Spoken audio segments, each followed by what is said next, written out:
नमस्कार बच्चों, मैं सुरुचि सामरिया आपका ई कक्षा में स्वागत करती हूँ। आज आप मेरे साथ कक्षा 5 की हिंदी विषय के अंतर्गत पाठ 5 अनोखी सूझ के भाषा की बात पर आधारित अभ्यास प्रश्नों को हल कर रहे हैं। भाषा की बात यानी कि व्याकरण से संबंधित प्रश्न।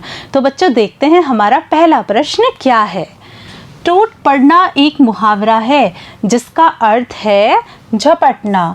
इस तरह नीचे लिखे मुहावरों का अर्थ बताएं। बच्चों इस प्रश्न में आपको क्या करना है, आपके सामने यहाँ दो मुहावरे दिए गए हैं। आपको इन दोनों मुहावरों का अर्थ बताना है। कौन कौन से हमारे मुहावरे? चूर चूर होना और सूझबूझ दिखाना। तो बच्चों इस प्रश्न को ऐसे हल करेंगे। देखिए, चूर चूर होना का अर्थ है बिखर जाना और हम इसका वाक्य में प्रयोग करेंगे। तो देखिए कैसे करेंगे। चोट लगने के कारण नेहा के शिमला जाने के सपने चूर चूर हो गए यानी कि बिखर गए। फिर देखिए अगला है सूझबूझ दिखाना। सूझबूझ दिखाना का क्या अर्थ होता है? समझ से काम लेना। बच्चों अगर हम इसका वाक्य में प्रयोग करेंगे तो कैसे करेंगे? देखिए, घर में आग लगने पर रजनी ने सूझबूझ दिखाकर बच्चों को बचा लिया यानी समझ से काम लिया और बच्चों को बचा लिया। बच्चों ये वाक्यों में प्रयोग तो मैंने किए हैं, आप भी चाहें तो अन्य वाक्यों में इनका प्रयोग कर सकते हैं। चलते हैं अगले प्रश्न की तरफ। प्रजापति दानवों के कमरे में गए।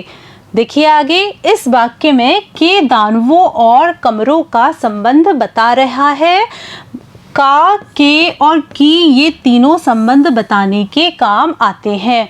बच्चों आप यह वाक्य ध्यान से देखिए। प्रजापति दानवों के कमरे में गए।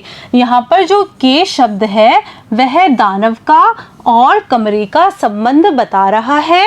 और जहाँ कहीं भी आपको का, के और की ये तीन शब्द देखने को मिले तो आपको ध्यान रखना है कि ये तीन शब्द हमेशा संबंध बताने का काम करते हैं।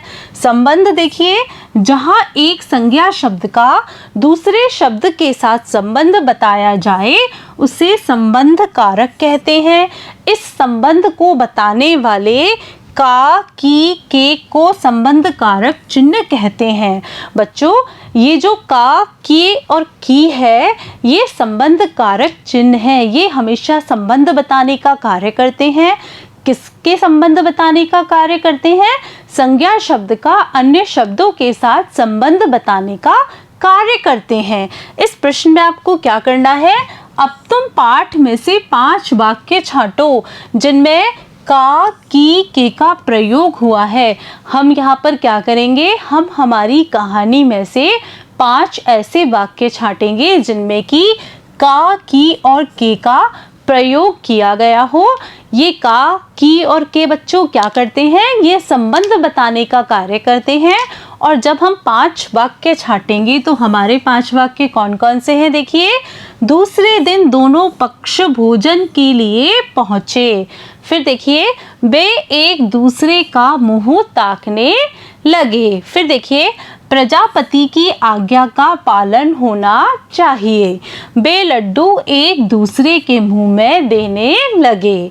फिर देखिए, कमरे में से हा, ही, हू की आवाजें आती रही। बच्चों आज आपने मेरे साथ कक्षा 5 की हिंदी विषय के पाठ 5 अनोखी सूझ के भाषा की बात पर आधारित अभ्यास प्रश्नों को हल किया। बच्चों मुझे पूरा विश्वास है कि आपको इन सारे प्रश्नों के उत्तर अच्छी तरह से समझ में आ गए होंगे। नमस्कार बच्चों।